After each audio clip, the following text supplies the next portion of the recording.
बिस्मिल्लाहिर्रहमानिर्रहीम अस्सलाम वालेकुम। मेरा नाम मुबश्शिर अहमद। तो स्टूडेंट्स, आज हम vectors and equilibrium chapter number 2 का लेक्चर नंबर 4 लेकर आए हैं, जिसका नाम है वेक्टर एडिशन।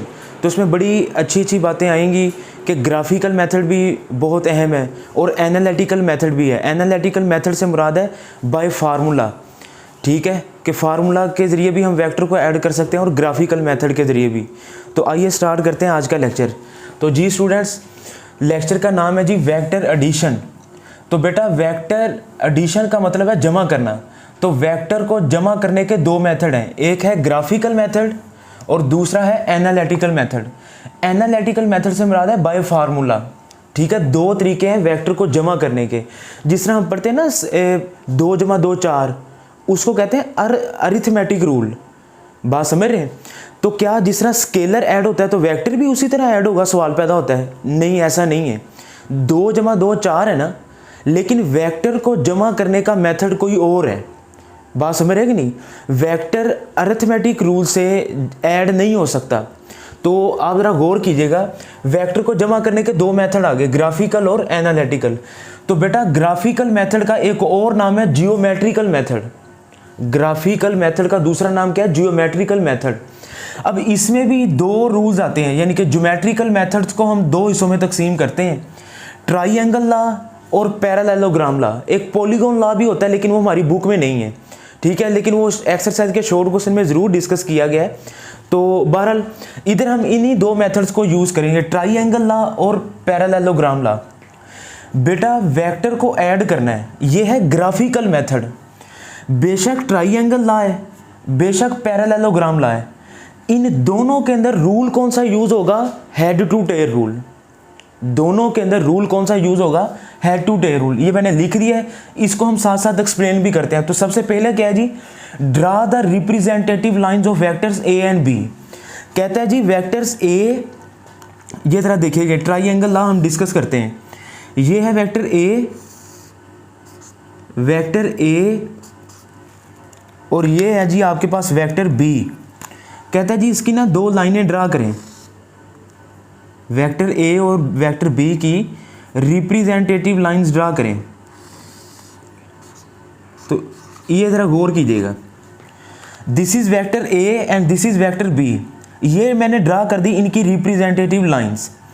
स्टूडेंट्स, अब इसके हेड टू टेल रूल के अंदर तो ये बात नहीं लिखी हुई, लेकिन आप लोगों ने याद रखनी है कि हम वेक्टर को पैरेलल शिफ्ट कर सकते हैं। आपने ना अपनी बुक की साइड पे एक बात लिख लेनी है, we can only parallel shifting. हम वेक्टर को पैरेलल शिफ्ट कर सकते हैं। पैरेलल शिफ्ट से क्या मुराद है? ये वेक्टर बी को उठा के ऊपर नीचे ये यूं आगे पैरेलल, यानी कि इसकी डायरेक्शन ना चेंज हो, तो हम वेक्टर को पैरेलल शिफ्ट कर सकते हैं। अच्छा जी, पहले हेड टू टेल रूल की पहली लाइन समझ आ गई। ड्रा का मतलब है खींचना, कि रिप्रेजेंटेटिव लाइंस खींचे वेक्टर ए एंड बी की। नंबर 2 क्या है जी? Join the tail of vector b with the head of vector a. कि वेक्टर बी की टेल को वेक्टर ए के हेड के साथ ज्वाइन करना है, मिलाना है। तो इसी को तो हेड टू टेल रूल कहते हैं। तो स्टूडेंट्स देखें जरा, अब इसी वेक्टर बी को मैं पैरेलल शिफ्ट करके, आप ज़रा गौर करेंगे, इसी वेक्टर बी को पैरेलल शिफ्ट करके मैं इधर ले आऊँगा, बिल्कुल इधर। तो इसको कहते हैं पैरेलल शिफ्टिंग। तो ज़रा ये देखें, मैं थोड़ा सा अलग करके बनाता हूँ। ये वेक्टर ए, ठीक है। अब मैं जब इस वेक्टर को पैरेलल शिफ्ट करके इधर लेके आऊँगा, तो ये नहीं आ जाएगी हमारे पास वेक्टर बी की line, and this is vector B. अब आपने गौर किया कि head to tail rule, vector B की टेल को ए के हेड के साथ मिलाना। आपने वेक्टर बी की टेल को ए के हेड के साथ हमने मिला दिया। नो, अब रिजल्टेंट वेक्टर कैसे आएगा? Join the tail of vector A with the head of vector B. ये जो एंड वाली 3 लाइनें ना, ये रिजल्टेंट वेक्टर की हैं। कहता रिजल्टेंट वेक्टर की टेल को पहले वेक्टर की टेल के साथ और रिजल्टेंट वेक्टर के हेड को आखिरी वेक्टर के हेड के साथ। वो आखिरी वेक्टर बेशक दूसरा हो सकता है या तीसरा भी हो सकता है। तो अब ज़रा गौर करें, हम क्या करेंगे। ये रिजल्टेंट वेक्टर है जी, ये इसकी टेल आ गई, दिस इज़ आर। तो इसको मैं क्या लिखूँगा? R is equal to A plus B, R is equal to A plus B.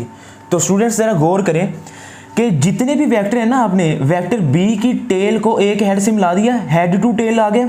जब ए और बी को जमा करना है ना, तो जमा करने के लिए एक वेक्टर यूज होता है कैपिटल आर, इसको हम रिजल्टेंट वेक्टर कहते हैं।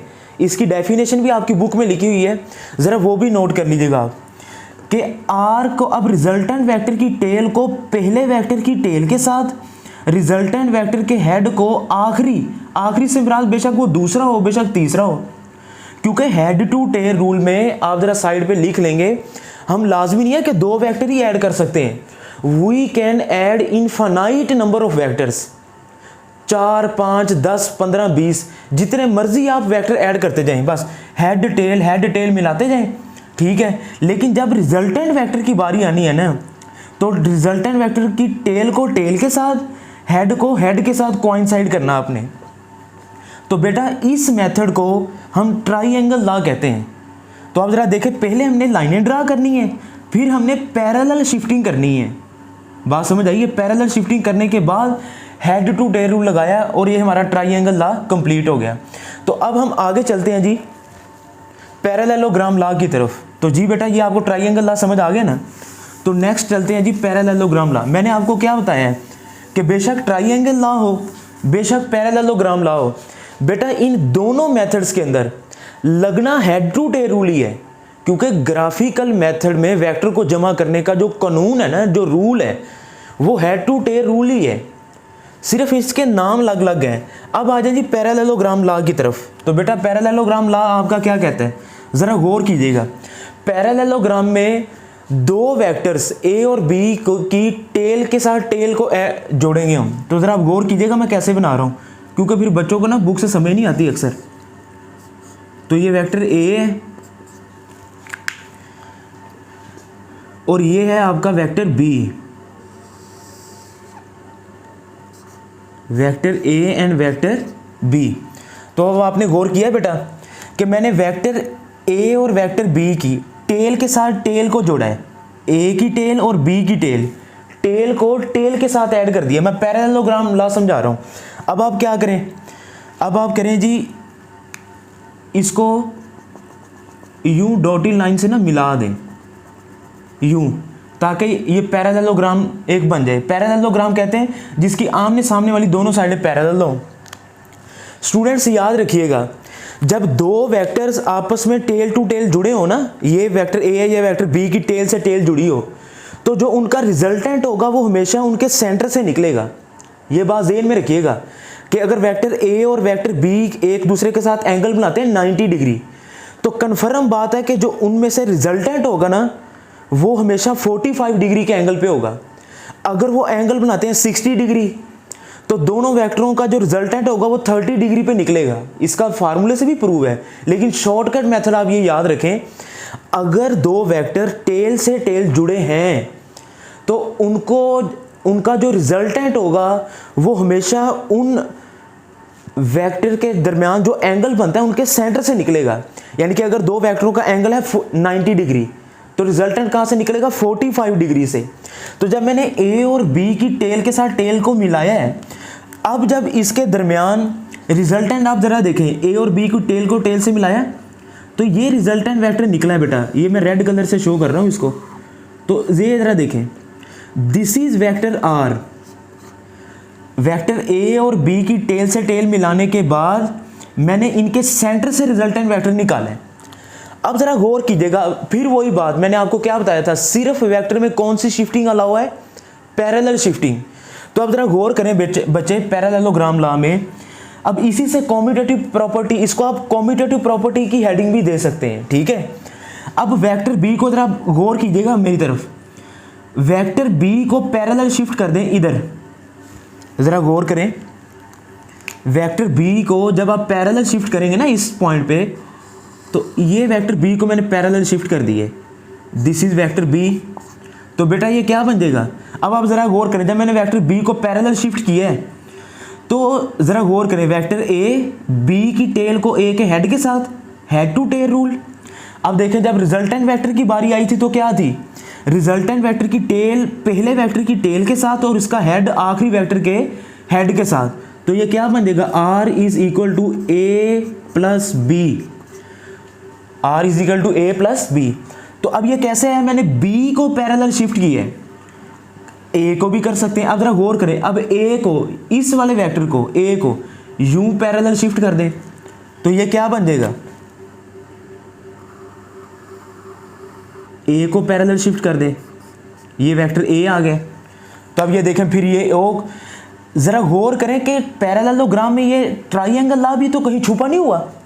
तो ज़रा जब मैंने पैरेललोग्राम बनाई तो ये देखें, ये ट्राइंगल ला एक अलग है, ये भी ट्राइंगल ला है, ठीक है, ये जो हमने पहले पढ़ा है।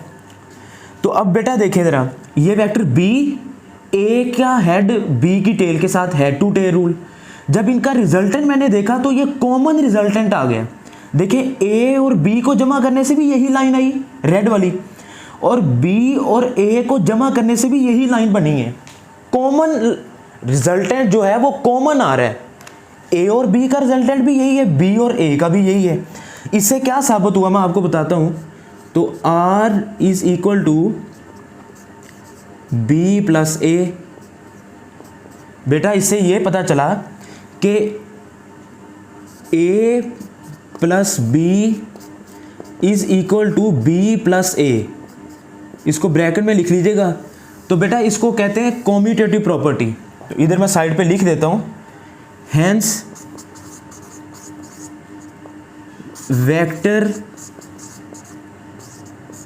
वेक्टर एडिशन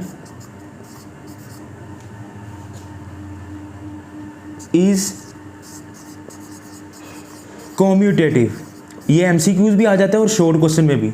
अब कॉम्यूटेटिव से क्या मुराद है, सादा लफ्ज़ों में ज़रा सुनिएगा।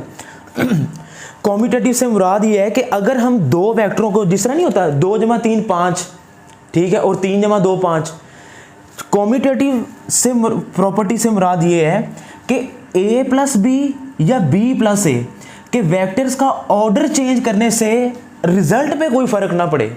हमने देखा ना कि A और B को भी ऐड किया फिर भी आंसर यही आया, और B और A को ऐड किया फिर भी यही आया। ये पैरेलल शिफ्टिंग आपने ज़रूर याद रखनी है।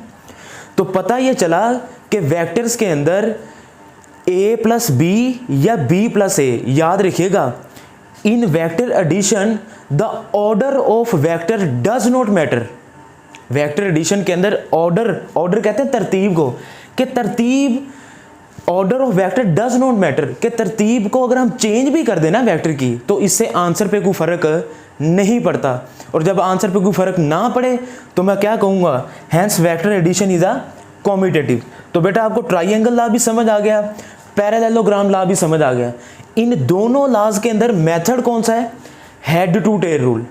इसके साथ ही ना आपकी बुक में साइड पे रिजल्टेंट वेक्टर की डेफिनेशन भी लिखी है, मैं बोल देता हूँ, आप लोगों ने नोट कर लेनी है कि resultant vector is a vector which has the same effect. कि रिजल्टेंट वेक्टर है ना जो रेड वाला, इसका वही इफेक्ट होगा which has the same effect as the combined effect of all the vectors to be added. कि रिजल्टेंट वेक्टर का असर देखे ना, A प्लस बी 2 जमा 3 5, इस वेक्टर का जो इफेक्ट है वो वही होगा as all the vectors. All the vector मतलब 2 भी हो सकते हैं 3 भी हो सकते हैं, कि इस वेक्टर का resultant vector has the same effect as all the vectors to be added. Same effect as the all the vectors to be added, जितने भी वेक्टर को हमने ऐड किया उनको मिलाने से जो इफेक्ट होगा वो इस रिजल्टेंट वेक्टर का होगा। तो बेटा ज़रा ये बात आप लोग नोट कर लें। इसके साथ बात आप लोग नोट करें कि वेक्टर एडिशन के अंदर कॉम्यूटेटिव प्रॉपर्टी भी लगती है और एसोसिएटिव प्रॉपर्टी भी लगती है। आप लोग साइड पे नोट कीजिएगा कि vector addition is also associative. अब वो आपकी बुक में प्रूव तो नहीं किया, लेकिन मैं ग्राफिकल मेथड से आपको प्रूव करवा देता हूँ, आप लोग ज़रा इसको नोट कर लें। जी बेटा, तो नेक्स्ट मैंने कहा था वेक्टर एडिशन के अंदर एक कॉम्यूटेटिव प्रॉपर्टी लगती है और दूसरी कौन सी लगती है, एसोसिएटिव। अब वो कौन सी है, आपने पढ़ा है ना, A प्लस बी, इसको जमा करें और फिर उसको C में ऐड कर दें, is equal to A plus B plus C। तो this is called associative property, ठीक है। यानी कि A प्लस बी को जो आंसर है उसको फिर C में ऐड कर दें, और जो B प्लस C का आंसर है उसको A में ऐड कर दें, तो आंसर बराबर आना चाहिए। अब इसको ग्राफिकल मेथड से प्रूव करते हैं, ज़रा नोट कीजिएगा। ये वेक्टर A है मेरे पास, vector a, vector b and vector c. पहले आपने इस तरह बना लेना है ए, बी और सी।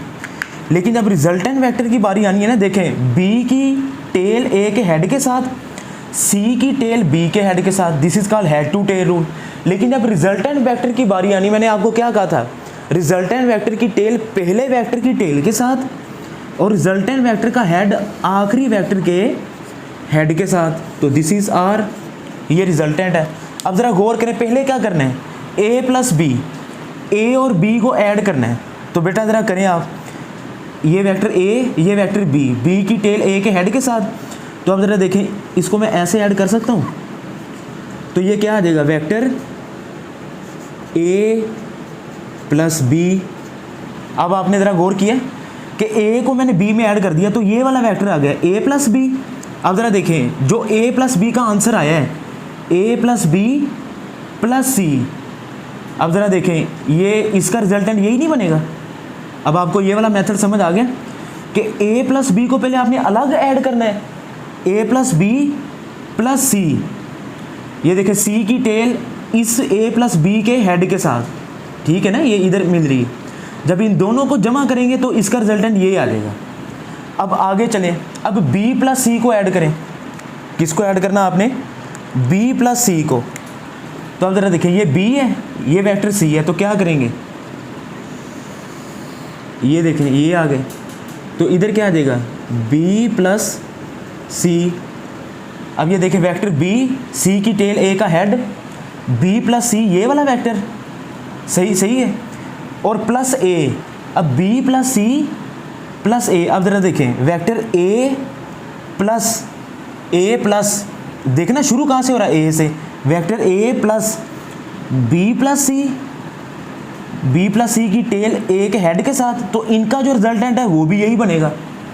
तो अब देखिए, ये रिजल्टेंट कॉमन आ रहा है। तो ज़रा देखें, अब पहले आपने ए प्लस बी को ऐड करना है, उसको सी के साथ, यही आंसर। फिर बी प्लस सी को करके उसको ए के साथ, तो ये आंसर यही आएगा। तो बेटा this is called vector addition is also associative. तो मैंने ग्राफिकल मेथड से भी साबित किया है। जी बेटा, ये नोट के अंदर ना मैंने बड़ी अहम बात लिखी है, व्हेन टू और मोर वेक्टर्स आर एडिड, जब दो या दो से ज़्यादा वेक्टर को आपने ऐड करना है, पहले तो आपने याद रखना है, स्केलर को स्केलर में ऐड कर सकते हैं, यानी कि 2 × 2 4, इसको अरिथमेटिक रूल कहते हैं। और वेक्टर को वेक्टर में ऐड कर सकते हैं। बेटा ये याद रखिएगा, स्केलर को वेक्टर में ऐड नहीं कर सकते। ये फिजिक्स के अंदर रूल है कि same type of physical quantity he add होगी, यानी कि स्केलर को स्केलर में और वेक्टर को वेक्टर में ऐड कर सकते हैं, लेकिन स्केलर को वेक्टर में ऐड नहीं कर सकते। लेकिन अब इधर मैंने जो नोट लिखा है कि जब 2 या 2 से ज़्यादा वेक्टर को आप ऐड करेंगे, they all must have the same units, कि उन 2 वेक्टरों का यूनिट भी सेम हो, and same type of quantity. अब ये बड़ी अहम बात है। इसका मतलब मैं आपको समझाता हूँ कि देखें, ये तो बात समझ आ गई कि स्केलर को स्केलर में, वेक्टर को वेक्टर में। लेकिन देखें ना, ये वेक्टर है फोर्स, ये फोर्स है, आपको पता है ना फोर्स का यूनिट क्या होता है, न्यूटन। ये है वेलोसिटी, है तो ये दोनों वेक्टर ही है, ये दोनों वेक्टर ही।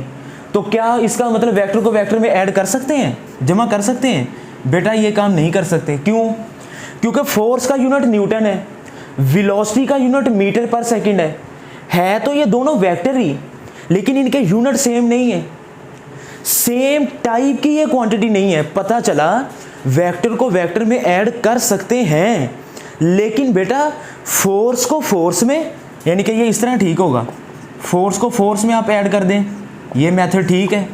वेलोसिटी को वेलोसिटी में ऐड कर दें, ये भी ठीक है, यानी कि इनका यूनिट भी सेम हो और उनकी टाइप भी सेम हो।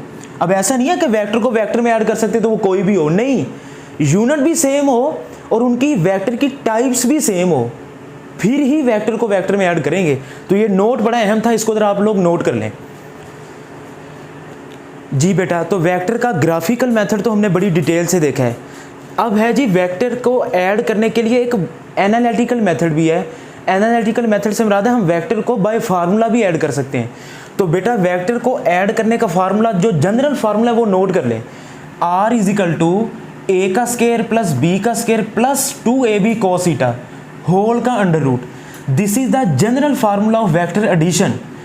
ये जो एंगल थीटा है ये वेक्टर ए और बी के दरमियान होगा, लेकिन एक बात बड़ी अहम बताऊं कि ये एंगल थीटा वेक्टर ए और बी के दरमियान तो होगा, लेकिन टेल याद रखें, जब भी एंगल आप दो वेक्टरों के दरमियान लेना तो टेल के साथ टेल को जोड़ना है आपने, यानी कि ये एंगल से टेल के साथ टेल जुड़ी होगी वो वाला एंगल लेना है। तो ये बात आप हमेशा याद रखिएगा, टेल और हेड के दरमियान एंगल नहीं लेते, हमेशा टेल के साथ टेल जुड़ी हो तो फिर ही हम एंगल थीटा लेंगे। अगर टेल के साथ टेल ना जुड़ी हो तो क्या करेंगे, हम पैरेलल शिफ्टिंग करके उसको ऐसे करेंगे। तो बेटा याद रखेंगे, दो वेक्टर ए और बी के दरमियान एंगल हमेशा 0 और 180 डिग्री के दरमियान होगा। हमेशा याद रखिएगा, कभी भी दो वेक्टर्स के दरमियान एंगल 180 से बड़ा नहीं हो सकता, 0 और 180 के दरमियान ही रहेगा। तो अब जरा देखें, मैंने इसके 3 मेथड्स बनाए हैं, पैरेलल, परपेंडिकुलर और एंटी पैरेलल। अगर दो वेक्टर्स पैरेलल हों, यानी कि दो वेक्टर्स पैरेलल का मतलब क्या है कि दोनों की डायरेक्शन सेम हो, सही है। तो अब इसको पैरेलल शिफ्टिंग है ना, तो टेल के साथ टेल जोड़नी है आपने। तो जब पैरेलल हो तो एंगल कितना होता है बेटा, 0। तो जरा पुट करें, cos 0 क्या हो जाएगा, 1, cos 0 1 हो जाएगा। तो क्या बनेगा, a का स्क्वायर प्लस b का स्क्वायर प्लस 2ab, क्योंकि cos 0 1 हो गया। तो ये बेटा किसका फार्मूला बन जाएगा, ये a प्लस b का होल स्क्वायर, तो स्क्वायर अंडर रूट से कट जाएगा, तो r किसके इक्वल आ जाएगा, a प्लस b। परपेंडिकुलर, अगर एंगल 90 हो तो cos 90 कितना होता है, 0, तो ये पूरी टर्म 0 होगी। तो फिर क्या फार्मूला आ जाएगा, r is equal to a का स्क्वायर प्लस b का स्क्वायर होल का अंडर रूट। अक्सर एफएससी लेवल पे बच्चे समझते हैं कि ये रिजल्टेंट वेक्टर की ना मैग्नीट्यूड का यही फार्मूला है, a का स्क्वायर प्लस b का स्क्वायर। बेटा ये फार्मूला उस वक्त करेक्ट है जब दो वेक्टर्स के दरमियान एंगल है 90 डिग्री, फिर ये फार्मूला करेक्ट है, वरना जनरल फार्मूला तो यही है। अगर वो हो एंटी पैरेलल, यानी कि एंगल हो 180 डिग्री, तो cos 180 डिग्री क्या होता है बेटा, -1, तो वो -1 इसको क्या कर देगा, माइनस, तो क्या हो जाएगा, a का स्क्वायर प्लस b का स्क्वायर माइनस 2ab। तो ये किसका स्क्वायर बन जाएगा, a माइनस b का होल स्क्वायर, तो स्क्वायर अंडर रूट से कट के क्या आ जाएगा, a माइनस b। तो बेटा ये एमसीक्यू याद रखिएगा कि जब दोनों वेक्टर पैरेलल होंगे तो आंसर मैक्सिमम आएगा, और जब दोनों वेक्टर्स एंटी पैरेलल होंगे तो आंसर मिनिमम आएगा। तो ये एमसीक्यूज बड़ा प्यारा जी, जरा इसको जरा देखें, इधर आए कि वेक्टर्स कैन बी एडिड, हम वेक्टर को जमा कर सकते हैं, head to tail rule, arithmetic rule, both A and B and none of this. तो जरा बताएं क्या आंसर होगा। अब बहुत सारे बच्चों के ज़हन में आया होगा कि हेड टू टेल रूल, बेटा नहीं, आपने गलत सुना है। वेक्टर्स को ऐड करने का method head to tail rule ही है, लेकिन कुछ खास मेथड ऐसे हैं, जिस तरह देखें 4 जमा 3 क्या होता है, 7, ये तो आम मेथड है, अरिथमेटिक रूल। लेकिन किसी खास कंडीशन में वेक्टर्स को ऐड करने का method head to tail rule ही है, लेकिन बेटा किसी खास कंडीशन में वेक्टर जो हैं वो उसी तरह ऐड होते हैं जिस तरह आम नंबर ऐड होते हैं। यानी कि देखें, अगर 4 जमा 3 7 है, अगर दोनों वेक्टर पैरेलल हैं तो 4 जमा 3 7, तो आंसर तो वही आया। बात समझ रहे हैं। अगर 4 माइनस 3 1 है, लेकिन जब दो वेक्टर्स एंटी पैरेलल हों, एक इधर को दूसरा इधर को, cos 180, तो 4 माइनस 3 1, तो पता चला सिर्फ पैरेलल में और एंटी पैरेलल में ये खास मेथड दो ऐसे हैं कि जब इनका आंसर वही आता है जो आम मेथड से आता है। तो जब आए ना बेटा वेक्टर्स कैन बी एडिड, तो हेड टू टेल रूल से तो ऐड कर सकते हैं, लेकिन अरिथमेटिक रूल से भी ऐड कर सकते हैं, तो इसका आंसर आएगा बोथ ए एंड बी। लेकिन अगर आ जाए वेक्टर्स ये ना आए, वेक्टर्स आर ओनली एडिड, कि वेक्टर को जमा करने का सिर्फ कौन सा तरीका है, तो फिर हेड टू टेल रूल आएगा, फिर हेड टू टेल रूल आएगा। लेकिन अगर है ना कैन बी, कि किस मेथड से कर सकते हैं, हेड टू टेल रूल से भी कर सकते हैं और अरिथमेटिक से भी। अरिथमेटिक सिर्फ पैरेलल और एंटी पैरेलल में, वैसे नहीं। अगर कैन भी आएगा तो बोथ एंड भी है। अगर आए सिर्फ ओनली मेथड कौन सा है, तो वो फिर हेड टू टेल रूल ही है। ठीक है बेटा, तो ये आप जरा एनालिटिकल मेथड को आप अच्छे तरीके से देख लें। तो आखिर में जाते जाते एक एमसीक्यूज आप लोग जरा नोट कर लीजिएगा साइड पे, कि दो वेक्टर्स को ऐड करके एक रिजल्टेंट आता है ना, दो को जमा करें तो एक वेक्टर आता है, लेकिन the reverse process of vector addition is resolution of a vector, कि वेक्टर एडिशन का जो उलट प्रोसेस है ना उसको रेजोल्यूशन ऑफ वेक्टर कहते हैं। ये आगे जिसको कंपोनेंट्स ऑफ अ वेक्टर भी कहेंगे, आगे एक टॉपिक आएगा उसमें मैं आपको बताऊंगा। ठीक है, तो बेटा ये थी आज का टॉपिक। अगर आप लोगों को अच्छा लगा तो उसका फीडबैक कमेंट सेक्शन में दें। अपना बहुत सा ख्याल रखें जी। अल्लाह हाफिज़।